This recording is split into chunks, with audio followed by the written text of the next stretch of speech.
Today's episode is brought to you by Patreon. If you're interested in supporting the show, go to patreon.com/JoshuaVelas and become a $2 backer today and get early access to the new episodes. I'll be leaving a link in the description down below, but for now, on to today's episode.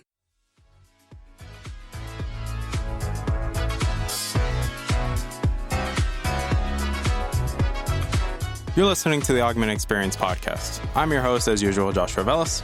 I'm a student, musician, and a gamer at heart.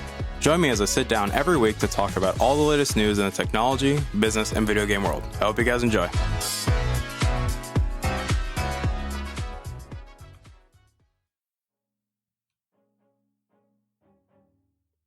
All right, everybody, welcome back to the show. My name is Joshua Velas. I am your host, as usual, and welcome back to the show. Today's episode 58 of the show.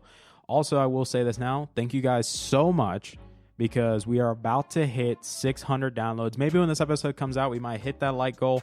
But thank you guys so much for the continued support. I really appreciate it. I thank you guys a lot for what you have done, how much you guys have supported me. It really means a lot. We're almost at 1,000 downloads. I'm really humbled and grateful by this opportunity, guys. I just honestly couldn't have done without you. And I'm thankful. I thank you guys for everybody that's been part of my personal life recently. I know it's been really hard on me. I'm not going to talk about that because that's not my place to talk about it, but thank you guys so much for all your thoughts and prayers. It really means a lot to me that you guys are thinking about me and encouraging me and helping me through this process of figuring things out. But aside from that, today's episode is over the new iPhone 11 and the 11 Pro.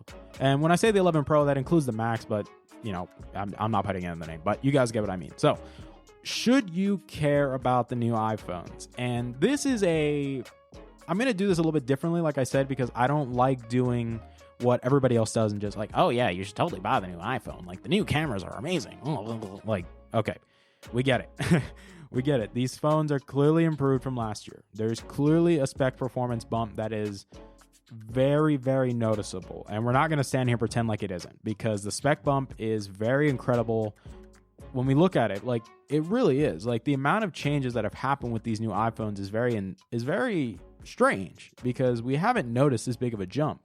But there are some aspects that we're going to reel this back and really provide analysis and really analyze what's going on here. So, the new iPhone 11. Obviously, the iPhone 11 is the replacement to the XR, but it didn't actually replace the XR because the XR is still on sale. So, let's compare these two for a little bit, but let's talk about what's actually different. And we're going to do this for each of the phones because it makes sense that what actually is different, like what is different.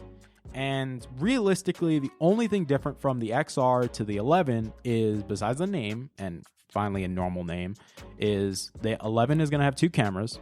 And then at the same time, obviously the better processor, better battery life, etc. But in terms of difference, the only difference is really just the camera and processor, but at the same time, it's also the pricing now, because when the XR launched initially, we were looking at a $749 price tag, but when the 11 launched, we had $699. So it's an improved phone for less than what the XR originally sold for. And the XR now is on sale for, $600. So, we're in an interesting spot where Apple seems like they're really going for the jugular of the budget Android space, or more of the affordable Android space, really, because now it's no longer a game of, I don't view it as a game of selling how many phones we can sell. It's pretty much making sure that Apple gets phones in the hands of consumers to get them in their ecosystem and to sell them their services. Because like we mentioned before, Apple is moving in the direction that is focused on providing services rather than focusing on new hardware innovations. They're really not focused that much on hardware innovations, even though we'll get into that.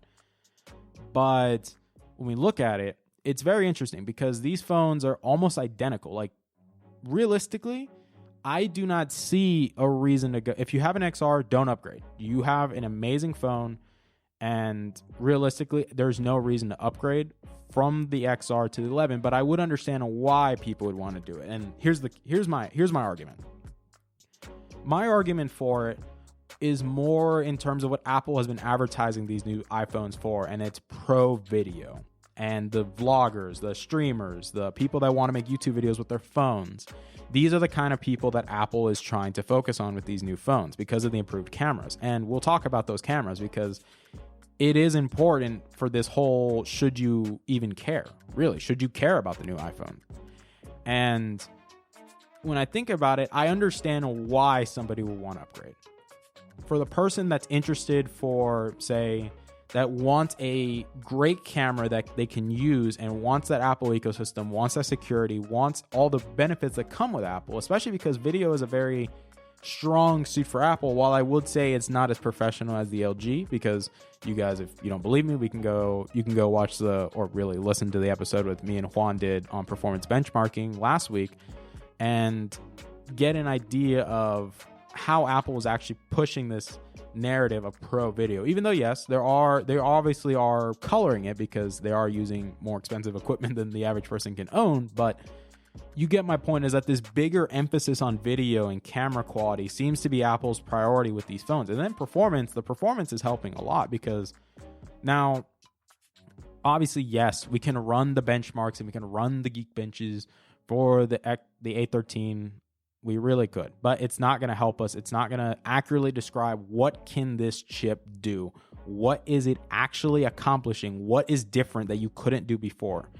And it's kind of hard, because we've already mentioned this before, is that a lot of phones nowadays are so good that the processor, even though, yes, it doesn't have the absolute highest benchmark number, but it's incredibly capable of what it can do. And I think a lot of people seem to be forgetting this, because the A12 alone is already a very substantially powerful chip. It can already do things that most other chips can't do. And that chip came out last year. That chip will still be ahead for a couple of years, and the A13 will just continue to improve. Now, if we're talking about the difference between the 12 and the 13, besides like a little bar graph, we actually haven't seen real world or actual testing to see what is different. What can you do differently on an iPhone with the A13 that you couldn't do with an iPhone with the A12? And a lot of people seem to be forgetting this. That's why I tell people, from the perspective of the average consumer, I do believe the XR and the 11 are going to be the best selling phones. I think the 11 might sell more just because it's the newer iPhone, but I think the fact that the XR is going to be $600, and then they even kept the 8. The 8 was a very surprising thing. I was actually thinking they were going to discontinue the 8. I really thought they were, but they didn't. And they kept the iPhone 8 and they started at $449, which is great. That's great. Lovely. Love it. And to me, it almost seems like it kind of just, like I said, it just supports the idea that Apple just wants to get the phones in your hand. That's all they care about right now. And the iPhone 8 is still a very capable of phone. Yes, it still has Touch ID, and because more people are accustomed to it than Face ID, but that's a whole different topic. But to me, the new 11 is going to be a best-selling phone. It will be for sure. I think the XR will still sell incredibly well now that it's reduced to $600, and now it's an incredible price. Now, I will say this, though, when it comes to storage, Apple is pretty stingy about this, because when you look at the pricing of the 11, it starts at $699, but then if you want the 128 gigabytes of storage, it's $749. So I see what you did there, Apple. I see what you did there, but overall, the 11, great phone. I like the idea of it. I like that they're continuing this more affordable option, and they're also keeping these other phones and helping them get in the hands of consumers. And I love this idea. Now, going into the big boys. Ooh, the big boys. The 11 Pro and the 11 Pro Max. The phones that I have stated multiple times look ugly as all hell, and it's not even funny because these camera bumps are ugly.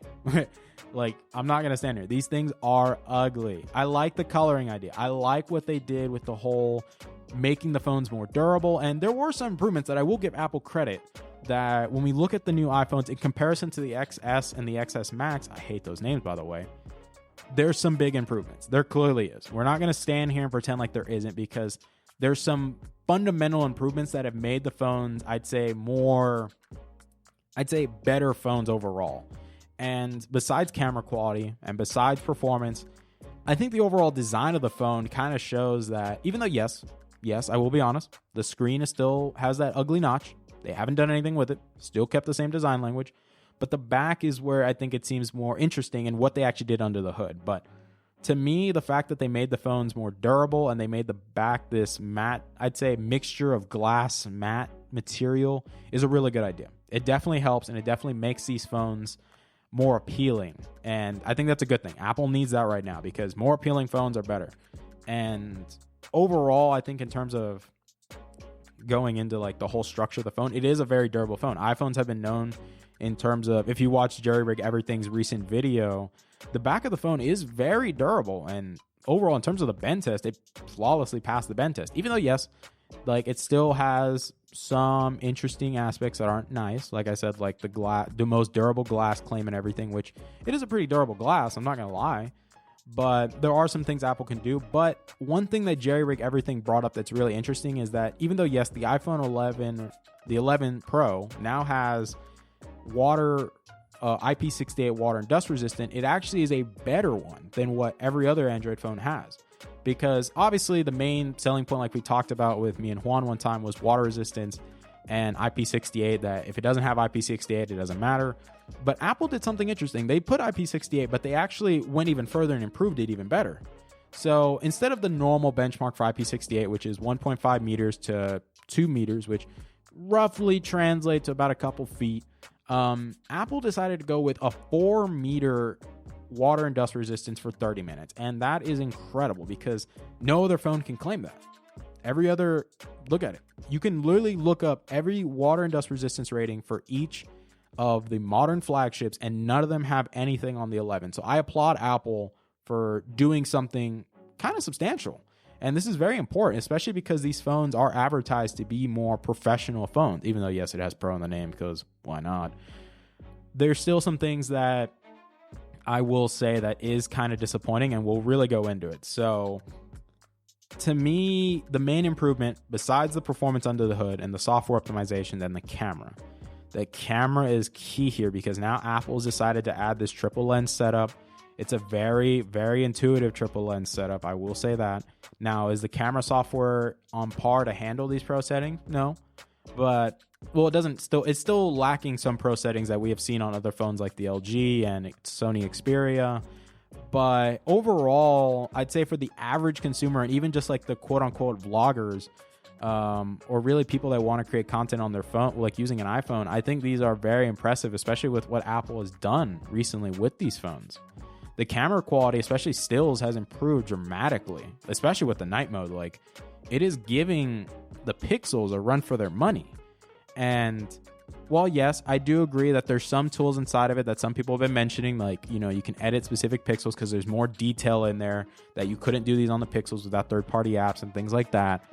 But to me, what sticks out like a sore thumb is that these phones are very impressive in terms of what they're able to do. And I applaud Apple for improving. Like, they've done a lot to improve. And they've obviously spent a lot of time because Apple prides themselves on making something good. And while I do agree there are some mistakes, I will say this now, calling this thing a pro product is very misleading because there are some pro features that aren't included that a lot of people would have liked. For example, a higher refresh rate display. Obviously, I know I've told people this multiple times and I've gone on record in saying I think it's a very niche thing. Even with my OnePlus 7 Pro, I think it's a niche thing. I don't think it's a very... I'm not going to stand here and tell you guys that this is a must-have feature. I will say it's nice when you experience it, but I will not say it's must-have. Now, obviously, the lack of Apple Pencil support is very key because a lot of people were surprised that they didn't do this. A lot of people were expecting Apple Pencil support on the iPhones because it's kind of funny because even my roommate, in the time of recording this episode, he asked me, hey, bro, can I use your Apple Pencil to edit a photo on Photoshop on my phone? I said, it doesn't work. And he's like, what? That's crazy. How does it not work? And I'm like, yeah, it's crazy, isn't it? And to me, it's jarring because you call this a professional tool, yet it doesn't have access to other professional tools. And to me, I get it. Like, the iPhone is not meant to be this, I'd say, pro product. It's not meant to be this tool that is used to do this professional work, even though Apple advertises it as a professional tool. So you're kind of contradicting here. You have two contradictory statements. Like, you want it to be a pro tool, but at the same time, you're limiting it by not giving pro features. Obviously, USB Type-C. We kind of knew this was going to happen, guys. Let's be honest with ourselves. We knew Apple was not going to put USB Type-C on these phones. Apple is stubborn. They did it on the iPad because it's the iPad. They won't, I'm not saying they won't do it for the iPhone, but there's a lot of people that invested so much in lightning adapters, lightning dongles, lightning charge. there's so much investment in this system that it would be very hard for Apple not to keep capitalizing on it. I do think eventually it will happen. I do believe it will. And Apple will implement it in a good way. But I will say this, that maybe it might happen next year. Maybe it might happen 2021. Maybe. We'll have to wait and see. But we knew that these phones were not going to have USB Type-C.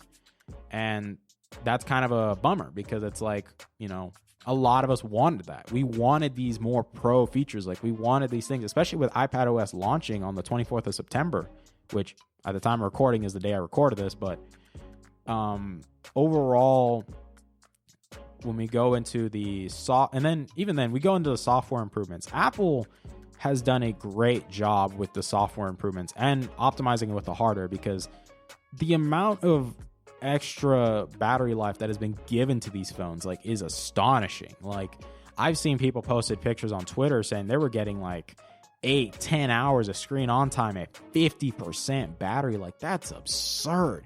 Like I know Apple was advertising at the event that, the regular iPhone is going to have like from the XS to the 11 Pro, there was going to be a 4-hour battery increase. And then from the XS Max to the Pro Max was a 5-hour battery increase, all just by software improvements and hardware, and without even making the battery that much bigger. And I think that's kind of crazy because it's like they actually did something that's really good, because people have been very critical about Apple with the battery life of all these things, that it's kind of crazy when you think about it, because to me, a lot of people did not like the XS and the XS Max. I hated those phones when they come out, but I think they were good for the time.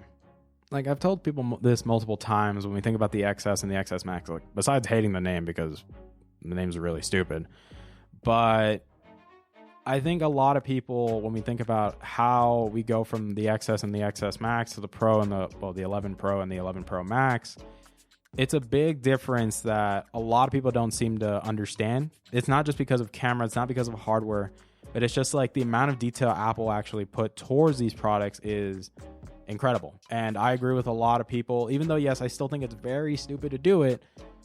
I do understand why some people would upgrade from the XS to the 11 Pro, or, you know, vice versa. And to me, it's like, besides like the whole improvements to camera, the triple cameras, the better still photos, the better video, and presenting the option to creators that they can do much more with their iPhones now, I think to me, it's like, we really have to think about it in a very, I'd say, logistical sense. Is it really worth it? And this is where the line gets blurred a little bit more, because as much as I tell people I don't think it's a good upgrade, I also understand why people would, because a lot of people didn't like the XS. They didn't like them. And Joshua Vergara, when he did a video, he literally was honest. He was like, yeah, I'm getting rid of my XS Max to get the 11 Pro. And it's crazy, because it's like, why would you get rid of a phone that you just bought last year that was already ahead of its time, and then you replace it for a phone that's even more ahead? And, you know, some people say that's common sense, but it's just the XS was not a comfortable experience. People were mad about the battery life. They were disappointed on how Apple compromised a little bit too much, that it was too similar to the X. And then you have this pretty decent upgrade. I'd say it's an S upgrade, but it's astonishing at how much Apple has done in the course of a year. And I applaud them for it. I think it's really good. Obviously, yes, in terms of pro video claims, Juan would like to have a discussion with that, because we challenge that opinion very heavily. And I do believe Apple is doing the best that they can to at least catch up. Like, I do understand that, you know, they have to sell these phones at a large price range. Like, we knew they weren't going to start the 11 Pro at $899. That's future. That's crazy talk. They're not doing that. They're going to start at $1,000 regardless. Like, if they would have done that, then they would have killed the entire smartphone market. They would have pissed off everyone. Well, I wouldn't say pissed off everyone, but they would have shaped the market incredibly. Like, they would have put a lot of pressure on Google for their press release, especially because there's some rumors going around about the Pixel 4 pricing, but we'll talk about that later. But I think overall, to me, it's very astonishing on what Apple's been able to do. I do believe that the 11 is still going to sell incredibly well. I think the XR is going to sell well, and I think the iPhone 8 might see a resurgence as well in terms of sales as well. In terms of the 11 Pro and the Pro Max, I think in terms of people that are more interested in content creation, I think that there might be a big switch to iPhone. I think there will be.